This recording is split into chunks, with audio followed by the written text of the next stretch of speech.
Hey guys, देखो आज मैं आपको बताऊंगा कि किस कदर बाजार में गिरावट देखने को मिला है। उसके पीछे के थोड़े बहुत जो रीज़न है वो, और इतनी बड़ी ये नुकसान देखने को मिला, तो आगे करना क्या है, हमें कल क्या हो सकता है, आने वाले दिनों में हमें क्या करना चाहिए। सबसे पहली चीज़ अगर आप देखोगे तो निफ्टी, जो कि लगभग 2% के आसपास आज के डेट में गिरावट है। मतलब छोटा मोटा नहीं, अच्छा खासा ही गिरावट आपको देखने को मिला, जो कि लगभग 300 पॉइंट के आसपास था। और सबसे बड़ी चीज़ जो लगभग इसका इम्पॉर्टेंट, यहाँ देख सकते हो जो लगभग सपोर्ट दिखाया जा रहा है, जो 17,000 के आसपास बार बार ये आ रहा है। एक बार नहीं, दो बार नहीं, ये थर्ड टाइम शायद यहाँ पर आते हुए नजर आया है। देख सकते हो फर्स्ट टाइम यहाँ से स्टार्ट हुआ था, फिर शायद यहाँ पर भी आया था, उससे भी नीचे, फिर देखो इधर और ये इधर। तो मार्केट इसी लेवल के आसपास अप डाउन करने की कोशिश कर रहा है। फिर मार्केट ऊपर जाता है, फिर नीचे, ऊपर नीचे, ऊपर नीचे। और अभी क्या है, यहाँ पर देखोगे बताया जा रहा, जो भी स्टॉक इन्वेस्टर हैं उनको काफ़ी बड़ा नुकसान हुआ है, जो कि लगभग 7 लाख करोड़ के आसपास है। हेलीकॉप्टर मनी स्टार्ट वैनिशिंग, और वो भी लगभग 3 दिन के अंदर काफ़ी बड़ा नुकसान हुआ। इस बियर मार्केट में क्या होता है, बहुत सारे लोग सोचते हैं क्या करें, क्या सब कुछ बेच के निकल जाए बाजार से, क्या सब कुछ निकाल लेना अच्छा रहेगा, क्योंकि काफ़ी बड़ा नुकसान हो रहा है और सबको लॉस हो रहा है। और मार्केट में आप देख रहे हो जिस तरीके से गिरावट देखने को मिल रही है, तो क्या करना चाहिए यहाँ पर। देखो मेरे हिसाब से सिचुएशन को समझना चाहिए, समझ रहे हो, एक अच्छा माहौल बनने तक हमें वेट करना चाहिए। ये सारी चीज़ें ऑफ हाई वैल्यूएशन पे आपको देखने को मिल रही है। और इन्फ्लेशन लगभग देखोगे तो अमेरिका में डेटा आया है कि लगभग वहाँ के जो लगभग जॉब डेटा है वो काफ़ी, मतलब एस्टिमेट था कि नॉर्मल आएगा, लेकिन काफ़ी अच्छा है। मतलब इन्फ्लेशन भी काफ़ी ज़्यादा बढ़ा होगा। अब यहाँ पर अगर आप देखोगे रिपो रेट के ऊपर डिस्कस की जा रही है, ये भी एक खबर आ रहा है जिसके कारण मार्केट में करेक्शन देखने को मिला है, रेपो रेट के कारण। सही है। और ये सभी खबर जो है बिल्कुल अपडेट है, तो मार्केट को ये सारी चीज़ों के बारे में पहले से ही पता है कि अगर ये इंक्रीज होता हुआ नजर आएगा, रेपो रेट अगर इंक्रीज होता हुआ नजर आएगा, तो मार्केट में ऑटोमेटिक आपको गिरावट देखने को मिलेगा। लिक्विडिटी का सवाल पैदा होता है यहाँ पर। देखो होता क्या कि अगर आप पैसे में थोड़ी बहुत भी लेन देन में ज़्यादा इंटरेस्टेड रखते हो, तो मैं आपको बता दूं कि देखो जो आरबीआई होता है वो बैंकों को पैसा देती है, बैंक पैसा देती है लोन के रूप में, सभी को देती है। तो ये क्या होता है ना कि अगर इंटरेस्ट रेट बढ़ाया जाता है तो इन्फ्लेशन बढ़ता है, महंगाई बढ़ती है। अब पैसा भी तो होना चाहिए ना भाई लोगों को देने के लिए। अब एक बात बताओ कि एक इंसान, सपोज मान लेते कि आपने जाके लोन लिया, अब जब लोन लेगा वो इंसान, तो उनको पता होगा ना कि भाई मैं लोन क्यों ले रहा हूँ, क्योंकि मेरे पास पैसे नहीं है करके। और जब लोन ले जाओगे वहाँ पर अगर आपको इंटरेस्ट ज़्यादा बोलेगा तब तो और परेशानी होती है, लेकिन मजबूरी में लेना भी पड़ता है क्योंकि सामने वालों को पैसा भी कमाना है करके। तो यहाँ पर इन्फ्लेशन काफ़ी तगड़ा बढ़ जाता है, और जो लोग मतलब पैसे लेते हैं उनको बहुत बड़ा तकलीफ का सामना भी करना पड़ जाता है। और इस रेपो रेट के कारण जो है मैं आपको बोलूँगा कि मार्केट में थोड़ी बहुत वॉलेटिलिटी बनेगी, और ये केवल आरबीआई के कारण। मैं आपको बताऊंगा कि इस हफ्ते में मार्केट कभी अप तो कभी डाउन, कभी अप तो कभी डाउन, कभी मतलब लेफ्ट राइट भी मार्केट चल सकता है, साइडवेज। और एक कारण है यूएस फेडरल रिजर्व के कारण, लगभग जो है फॉरेन इन्वेस्टर ने बहुत बड़ा माल बेचा है दिसंबर में। ये तो आपको दिसंबर का बताया जा रहा। अब जो जनवरी आप देख रहे हो, फरवरी आप देख रहे हो, उसका भी डेटा बहुत ही बड़ा है, यहां पर भी स्टार्ट हो चुका है, समझ रहे हो ना। तो जनवरी में भी काफ़ी बड़ा माल बेचा गया, अब फरवरी में भी स्टार्ट हो चुका है। तो ये जो नंबर आपको बताए जाएंगे पीछे में ही आपको बताया जाएंगे कि इस महीने में इतने बेच दिए गए हैं। मतलब फॉरेन वाले ने, अगर आप देखोगे तो लगभग यस्टरडे भी शायद लगभग 2,000 करोड़ के आसपास जो है माल बेचा गया। मतलब कंटिन्यू बेच रहे हैं, जब भी मतलब उनको मौका मिलता है तो बड़ा माल बेचते हैं, छोटा माल नहीं बेचते हैं। समझ में आ रहा है वहाँ पर। और अभी यहाँ पर देखोगे तो रेपो रेट इसके कारण भी बाजार में थोड़ी बहुत अब एक और मौका मिल जाएगा उनको बेचने के लिए। यहाँ पर देखोगे कितना बड़ा माल जो है मार्केट से निकाला जा रहा है। सीधा सीधा मैं आपको बोल रहा हूँ, फॉरेन वाले भी एक बहुत बड़ा, मैं आपको बोलूँगा, रीज़न है मार्केट को गिराने में। यहाँ देखोगे तो लगभग 1.42 लाख करोड़, इतना बड़ा अमाउंट जो है लगभग केवल 4 महीने में बेच दिया गया है। सोच लो, अब जब इतना बड़ा माल अगर बेचा जाएगा तो क्या मार्केट सस्टेन कर पाएगा।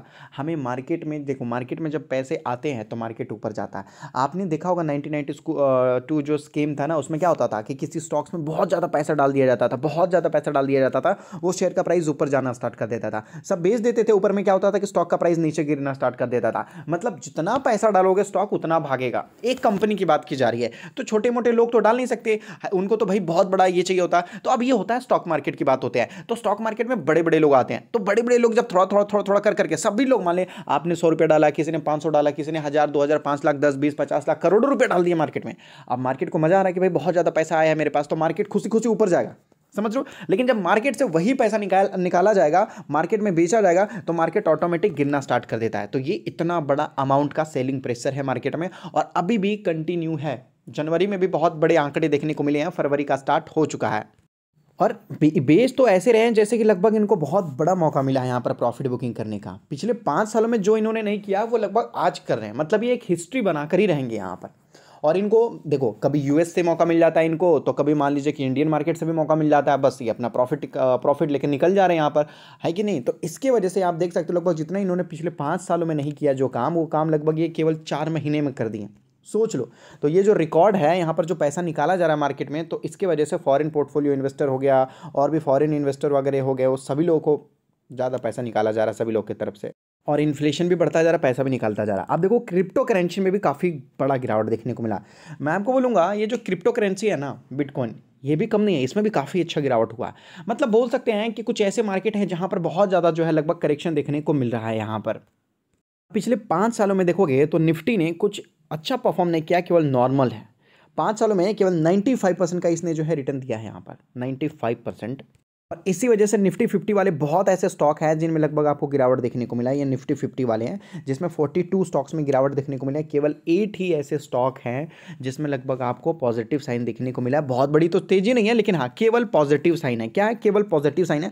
और इसमें से बहुत सारे ऐसे स्टॉक हैं जिन्होंने लगभग पिछले 5 सालों में केवल पैसे को 50% का ही रिटर्न निकाल के दिया है, या तो फिर डबल ही किया। बस निफ्टी जैसा परफॉर्म करेगा तो निफ्टी 50 भी वैसा ही परफॉर्म करेगा।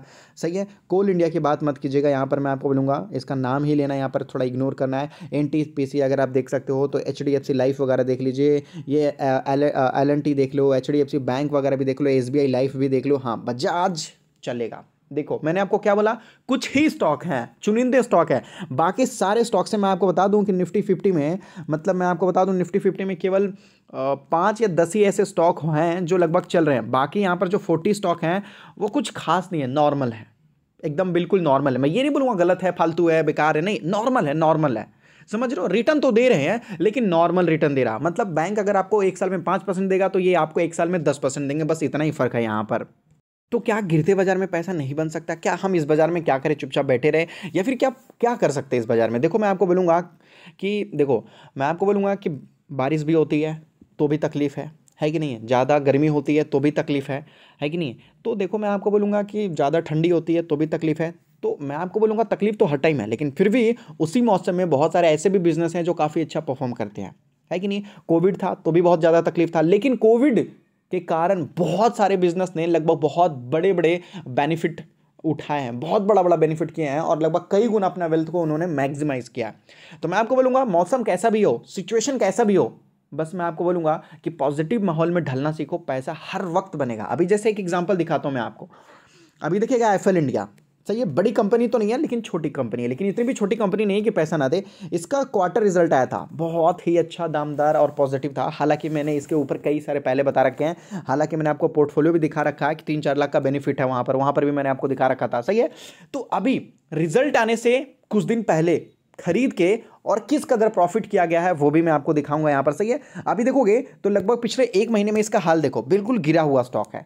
पिछले 6 महीने में तो मैं आपको बोलूँगा थोड़ा बहुत ही गिरा है, ज़्यादा तो गिरा नहीं है। यहाँ पर पिछले 5 दिनों में देखो क्या तेजी आई ना ये स्टॉक्स में। अगर आप देखोगे तो यहाँ पर देख सकते हो स्टॉक्स में लगभग 6 से 7% तक की तेजी देखने को मिलती है, उससे भी ज़्यादा था। यहाँ पर देख सकते हो कितना था, 7.4% के आसपास। सोच लो 7 to 8%।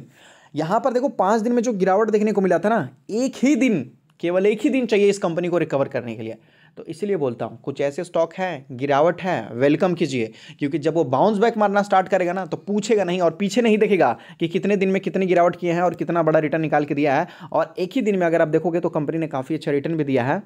तो देख सकते हैं, देखो यहाँ पर मैं पूरी चीज़ें डिस्क्लोज करके नहीं दिखा सकता, क्योंकि लगभग सेबी के हिसाब से अनफेयर ट्रेड में ऐसे होता, एक रूल है वहाँ पर, अनफेयर ट्रेड। तो उस रूल में हमें उस रूल का जो है वायलेंट करना पड़ जाएगा। तो वो ऐसा नहीं करना चाहिए, कभी भी किसी भी रूल को नहीं तोड़ना चाहिए, चाहे नेचर ने बनाया हो, गवर्नमेंट ने बनाया हो, या तो फिर घर का हो, कहीं का भी हो, या फ्रेंड सर्कल में कहीं पर भी हो। सही है। कभी भी ऐसा नहीं करना चाहिए, मैं आपको बता रहा हूँ। तो इसी के लगभग यहाँ पर उस सबको फॉलो करते हुए यहाँ पर अगर आप देखोगे तो लगभग स्टॉक को खरीदा गया है, काफ़ी अच्छा बेनिफिट किया गया। हालांकि 1 लाख से भी काफ़ी अच्छा बेनिफिट देखने को मिल रहा था, लेकिन बाजार में थोड़ी बहुत नमी आई, लेकिन फिर भी काफ़ी अच्छा बेनिफिट आपको देखने को मिला। तो इस वजह से सारी चीज़ें आपको डिस्क्लोज करके नहीं बताई जा सकती, लेकिन हाँ फिर भी जो भी है आपके नज़रों के सामने है। अगर मान लेते हैं 100-200 रुपये अगर मिलते हैं, स्टॉक का प्राइस अगर मान लेते हैं कि 100-200 रुपये भागता है तो फिर क्या प्रॉब्लम है? कोई प्रॉब्लम वाली भाई बात है नहीं। अगर आज बाजार नहीं गिरता तो यहाँ पर लगभग मैं केवल एक ही दिन में आपको कई गुना प्रॉफिट निकाल के दिखा देता, लेकिन फिर भी गिरते बाजार में भी काफ़ी अच्छा बेनिफिट आपको देखने को मिलता है। यहाँ पर आप चाहो तो ये आप देख सकते हो। देखो बाजार में गिरावट हुआ है, केवल आप उसके ऊपर भी मत ध्यान दो। बाजार में बहुत सारे स्टॉक्स ने काफ़ी अच्छा भी परफॉर्म किए हैं, क्या आपने उसको पकड़ा? नहीं पकड़ा, तो फिर जो गिरावट हो रहा है उसके बारे में क्यों सोच रहे हो आप? सही है ना। आप देखो लगभग ठीक जब बाजार में गिर रहा था वहाँ पर ही लगभग मैंने आपको बताया था, यहाँ देखो सोने की चिड़िया बन जाएगी शेयर, यहाँ देख रहे हो दोबारा वीडियो बनाकर बताऊंगा, यहाँ पर देख सकते हो दोबारा वीडियो बनाकर बताऊंगा। यहाँ पर अब देखो आज के डेट में ठीक जिस दिन मैंने वीडियो अपलोड किया था उस दिन भी गिरावट था, आज के डेट में भी गिरावट है यहाँ पर। बस फर्क क्या है, क्या फर्क है मैं आपको बताऊं, ध्यान से देखो पता चल जाएगा आपको, फर्क बहुत छोटा है। इस प्राइस पे भी खरीदना सही रहेगा? देखो लोग मतलब मेरे हिसाब से क्वेश्चन क्या होना चाहिए, क्या इस प्राइस पे भी खरीदना सही रहेगा? लोगों का मानना है भाई हाँ इस प्राइस पे तो क्या आप 2000 रुपीज के ऊपर भी खरीदोगे तो कोई प्रॉब्लम नहीं है। एक प्रॉब्लम वाली बात होती है कि भाई बाजार गिर रहा है ऐसे स्टॉक्स को ना खरीदो, चल भी चुके हैं, ऐसा कुछ भी नहीं है। अच्छे स्टॉक्स को आप कभी भी खरीद सकते हो। इसको इस प्राइस पे तो क्या मैं आपको बोलूंगा, ये जो पॉइंट के बाद है ना उसको भी मत छोड़िएगा, 70 पैसा उसको भी मत छोड़िएगा। तो ये दो वो स्टॉक देखो समझ में आया मैंने क्या बोला, जो 70 पैसा है ना उसको भी मत छोड़ो, मैं आपको बोला पॉइंट की बात वाली की मत छोड़ो। आप क्या सोचोगे गिरते बाजार में ऐसे स्टॉक्स को नहीं खरीदना चाहिए करके, और यहाँ पर जो लगभग आपको बहुत बड़ा प्रॉफिट निकाल के देने वाले हैं और आपके पोर्टफोलियो में रौनक ला देंगे, मतलब काफी अच्छा रिटर्न निकाल के देने वाले हैं। एक दिन जरूर ऐसा वीडियो मैं बनाऊंगा और बताऊंगा आप लोगों को। मैंने आपको बताया था ना कि नाक के नीचे से मल्टी बगर बन गया और काफी अच्छा। देखो हालांकि अडानी ग्रीन के बारे में अगर हम बात करते हो तो इसके बारे में तो बहुत ओल्ड भी वीडियो है, लेकिन रिसेंट की बात कर रहा हूं मैं आपको, रिसेंट की बात कर रहा हूं यहाँ पर। अभी देखो तो लगभग गिरते बाजार में अच्छा परफॉर्म किया है स्टॉक्स ने, काफ़ी अच्छा परफॉर्म किया है। और देखो पिछले 5 दिनों में भी काफ़ी अच्छा परफॉर्म किया है, सोचो। तो इसीलिए मैं आपको बोलता हूँ बाजार गिर रहा है, गिरने दो ना, है कि नहीं है, गिरने दो। 2008 में तो काफ़ी ज़्यादा गिरावट देखने को मिला था, है कि नहीं, निफ्टी बहुत नीचे था आज के डेट में कहा। तो इसलिए मैं आपको बोल रहा हूँ आप सिक्के के दोनों पहलू को देखो ना, कि जब बाजार गिरता है तो गिरता भी है, जब भागता है तो भागता भी है, और जब बाजार गिरता है तो बहुत सारे स्टॉक टूटते भी है, लेकिन बहुत सारे स्टॉक अच्छा खासा परफॉर्म भी करते हैं। तो यही वो चैनल है जहां पर आपको बताया भी जाता है और खुद ही प्रॉफिट करके भी आपको दिखाया जाता है, खुद प्रॉफिट करके दिखाया जाता है। बहुत कम ही ऐसी चीज होंगे जहां पर आपको खुद ही प्रॉफिट करके दिखाया जाता होगा, समझ रहे हो ना। हाँ भाई देखो मैंने खुद ही प्रॉफिट किया, तो आपके साथ साथ मैं भी चलता हूं, आपके साथ साथ मैं भी चलता हूं। अब दूसरा सवाल रहेगा, सर क्या अडानी ग्रीन को गिरते बाजार में क्या इस प्राइस पर भी खरीद सकते हो 2019 रुपीज? हालांकि कुछ पैसिव नहीं आया ना, तो मैं वो भी बोल देता जैसे लास्ट टाइम मैंने आपको बताया था, समझ लो। हाँ बिल्कुल आप खरीद सकते हो, टेंशन वाली बात नहीं है, कंपनी बहुत अच्छी है और इस प्राइस पे भी बहुत ही ज़्यादा अट्रैक्टिव है। जैसे लास्ट टाइम मैंने आपको जिस कॉन्फिडेंस के साथ बोला था ना, बस सेम एज इट इज़ आप कॉपी कर लो, आप समझ लो यहाँ पर बस। और मैं बोल रहा हूँ अगर इसी तरीके से आप भी काफ़ी अच्छा बेनिफिट करना चाहते हो तो आप भी हमारे साथ यहाँ पर जुड़ सकते हो नॉलेजेबल पेड पोर्टफोलियो में। कहीं ऐसा ना हो कि आप लेट हो जाओ, कहीं ऐसा ना हो कि बाजार गिर रहा डेली आपको पता चल रहा, आज भी बाजार गिरा, कल भी गिरा, परसों भी गिरा, डेली गिरा, लेकिन एक दिन ऐसा आएगा, एक दिन ऐसा आएगा जो आप चकरा जाओगे और फिर कोई भी मेडिसिन खाओ तो आपका दिमाग काम नहीं करेगा, बाजार लगभग लाइफ टाइम हाई पे जाके खड़ा हो जाएगा। फिर आप ये सोचोगे उस दिन बाजार गिरा था, उस दिन मैं खरीदेता ना तो आज के रेट में ना मुझे बहुत बड़ा बेनिफिट होता है, लेकिन मैंने वो मिस कर दिया।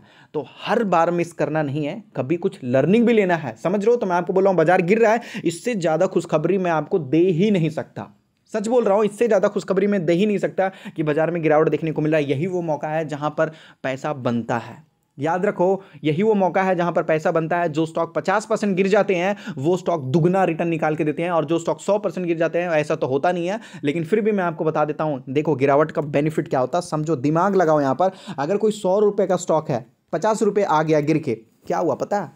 क्या हुआ? 50% का नुकसान हुआ। लेकिन यही 50 रुपीज का स्टॉक अगर 100 रुपीज पे चला जाएगा तो क्या होगा पता है? डबल हो जाएगा आपका पैसा, डबल हो जाएगा। तो ये फ़ायदा होता है गिरते बाजार में खरीदने का। लेकिन गिरते बाजार में मैं आपको बोलूँ कुछ ही समझदार लोग और जिनके पास पैसे नहीं, कॉन्फिडेंस होते हैं, वो यहाँ पर बाजार में हाथ लगाते हैं। और आप भी इसी तरीके से काफ़ी अच्छा बेनिफिट करना चाहते हो तो नॉलेजेबल पेड पोर्टफोलियो को ज्वाइन कर सकते हो, जो कि फ्री नहीं है। मैं आपको पहले बता देना चाहता हूँ, कभी लेट मत हो जाइएगा। ऊपर में जो नंबर दिया गया है ये कॉन्टैक्ट नंबर है, केवल आपको मिस कॉल करना है, आपको कॉन्टैक्ट कर लिया जाएगा। अगर कॉन्टैक्ट नहीं किया गया तो नीचे दिए गए नंबर से आप व्हाट्सअप कर दीजिए, फिर यहाँ से आपको कॉन्टैक्ट कर लिया जाएगा। और अगर आप स्टॉक मार्केट में नहीं हो तो अपना डीमेट अकाउंट एंजल में ओपन कर सकते हो, जहां पर आप एनएससी, बीएससी, म्यूचुअल फंड कुछ भी खरीद सकते हो यहाँ पर। और जो चार्जेस वगैरह रहेंगे बहुत छोटे रहेंगे। Demat account free, delivery charges free, केवल 20 रुपीज़ लगेगा, वो भी इंट्राडे में। डिस्क्रिप्शन में लिंक है, मिनटों में जाके अपना डीमेट अकाउंट वगैरह ओपन कर सकते हैं।